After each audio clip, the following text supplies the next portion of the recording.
예상 매출 2,784만원, 예상 비용 2,369만원, 아직 세금은 안 냈으니까 세전 영업이익이 414만원 정도, 여기에 10% 다시 부가세를 계산하고 있어야 돼요. 41만원 정도.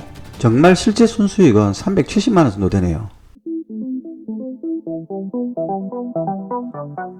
안녕하세요, 수톤입니다. 반갑습니다.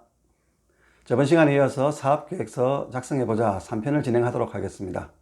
사업계획서는 투자유치용, 정책자금용, 개인용도 이렇게 세 가지로 나누어서 생각해 볼 수 있는데요.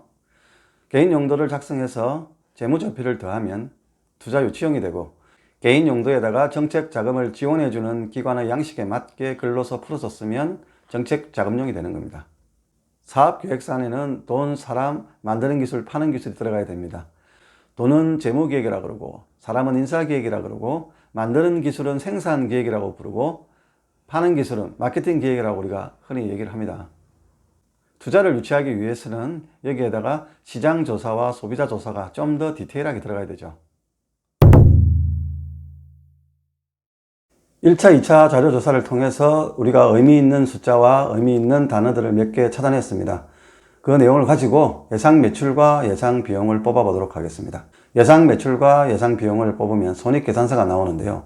이것을 추정 손익계산서라고 볼 수 있습니다. 아직 시작하지 않았기 때문에 추정만 할 수 있던 거죠. 추정 손익계산서를 통해서 매장의 장단점을 발견하고 다음 달에 반영할 수가 있습니다. 오늘은 실제 추정 손익계산서를 작성해 보도록 하겠습니다. 화면을 보시면서 같이 가시죠. 1차 기초조사를 통해서 의미 있는 단어와 숫자를 찾아냈고, 2차 실제 조사를 통해서 의미 있는 단어와 숫자를 찾아보았습니다.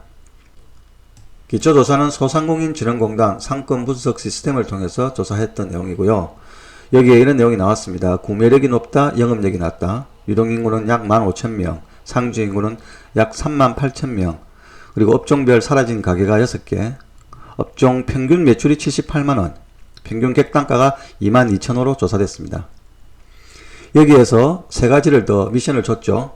가게 앞을 지나는 유동인구를 조사해봐라, 경쟁적 매출을 추정해봐라, 그리고 사라진 가게 6개가 왜 사라졌는지 한번 알아봐라.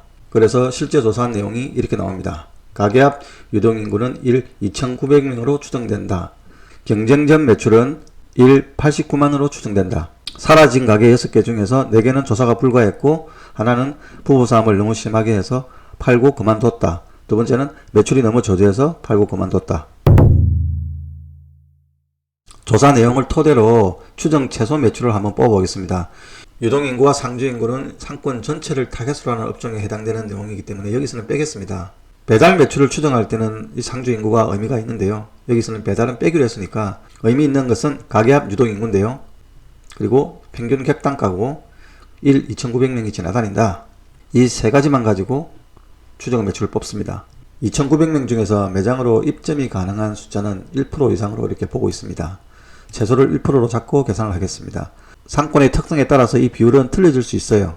먹거리 같은 경우에 먹자골목 같은 경우는 목적의식을 가지고 오기 때문에 이거보다 더 비율이 높겠죠. 최소 매출을 추정할 거기 때문에 1%로 잡겠습니다. 그러면 하루 29명 혹은 29팀으로 입점이 가능하겠죠. 다음 홀과 테이크아웃을 절반으로 추정하면 15개, 14개 정도가 됩니다. 홀 매출의 객단가를 곱하면 33만원이 나오겠죠. 테이크아웃은 브랜드 없는 치킨으로 하니까 만원으로 측정해서 14만원이 나왔습니다. 그래서 추정 최소 매출은 47만원이 되겠습니다.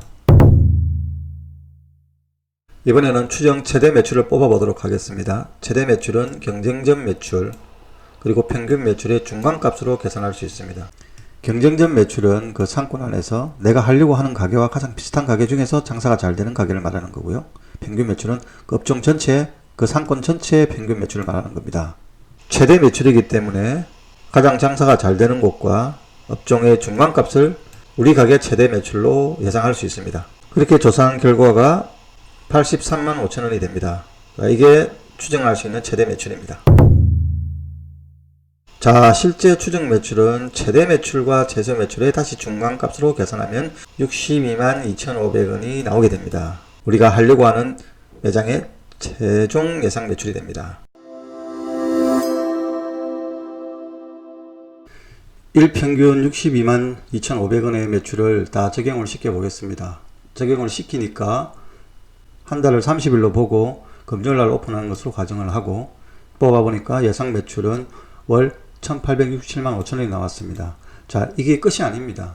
이거는 그냥 평균 매출이기 때문에 여기에 변수를 적용을 시켜야 됩니다.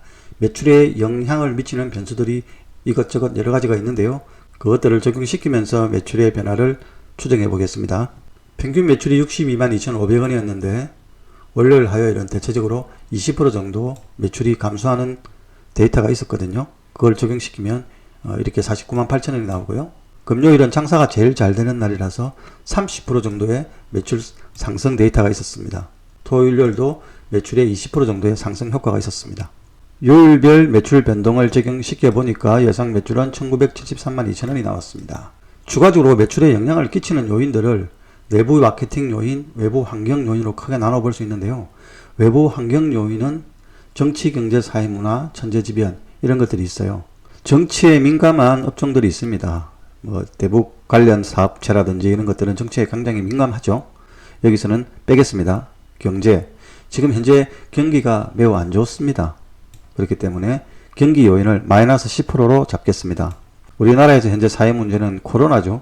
코로나로 인해서 오프라인에 있는 매장들의 매출이 거의 다 떨어졌다고 보면 되죠. 그래서 마이너스 10% 정도로 잡겠습니다. 네 번째, 문화적인 요소들도 매출에 영향을 미칩니다. 올림픽을 하거나 큰 대회가 열린다든지 그럼 주변 상권은 거기에 영향을 많이 받게 되죠. 야구장 앞에 치킨집 같은 경우가 이런 경우로 볼 수 있겠습니다. 그리고 마지막으로 천재지변이 매출에 상당히 영향을 많이 미칩니다. 이 부분은 시즌 요인이 있고 날씨 요인이 있고 요일에 관한 것은 앞서서 적용을 했으니까 여기서는 빼고요. 여름이 가장 핫한 시즌이죠. 그래서 30% 정도 플러스 요인이 있기 때문에 여기서 적용을 시켰습니다. 태풍이 오거나 폭우가 내리거나 폭설이 내리는 경우 매출이 많이 떨어지죠. 한 달에 서너 번은 이런 경우가 있습니다. 그래서 4일 정도를 잡고 마이너스 30%를 적용시켰습니다. 다음은 내부 마케팅 요인인데요. 마케팅 요인은 마케팅의 포피 믹스를 적용합니다.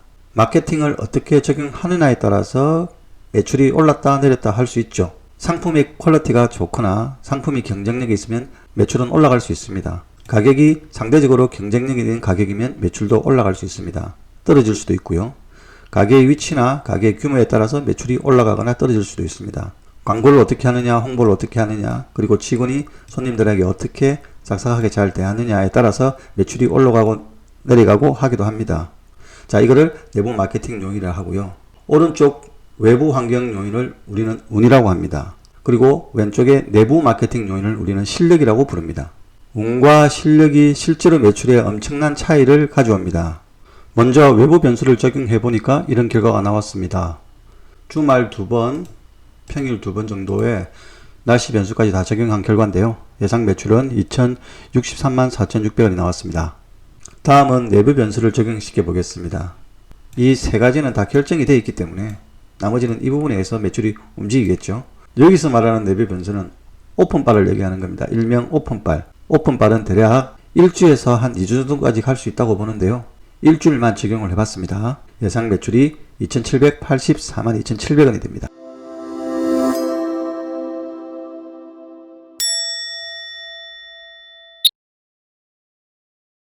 이제 비용을 한번 뽑아보죠. 먼저 월세 150만원이었죠. 월세 부가세 10% 15만원. 자, 인건비 사장님 250만원. 주방 사장님과 같이 출근하고 끝날 때까지 같이 일을 해야 되니까 250만원을 잡아줘야 되겠죠. 홀은 조금 늦게 와서 1시간 정도 일찍 퇴근하면 되니까 한 200만원 정도 잡았습니다. 주방과 홀이 쉴 때 대신해줄 알바 한 명 정도는 있어야 되겠죠. 오픈 시기에는 바쁘니까 추가 인원이 필요합니다. 재료비 매출의 40% 1110만원 정도 나오네요. 수도 광열비 이 정도 규모면 한 달에 한 40만원은 잡아줘야 되겠죠. 카드 수수료도 매출의 1%를 잡았는데 현금 매출이 약간 있을 수 있으니까 이 정도만 잡으면 될 것 같습니다. 자, 오픈해야 되니까 오픈 광고 비용을 50만원으로 책정했고요. 소모품비는 매출의 1%로 잡았습니다. 통신비, 인터넷, 전화 등등등 한 5만원 잡았습니다. 기타 잡비는 이 정도 규모와 한 3명 정도 직원이 있으면 일 3만원 정도는 뭘 해도 나가니까 월 90만원 정도는 잡아줘야 되고요. 이렇게 하니까 비용 총 합계가 2,369만원이에요. 예상 매출 2,784만원, 예상 비용 2,369만원, 아직 세금은 안 냈으니까 세전 영업이익이 414만원 정도. 여기에 10% 다시 부가세를 계산하고 있어야 돼요. 41만원 정도. 정말 실제 순수익은 370만원 정도 되네요. 땡땡 통닭 추정목분 손익계산서를 작성해 보았는데 생각보다 많이 남지 않죠. 이게 실제로 현실입니다.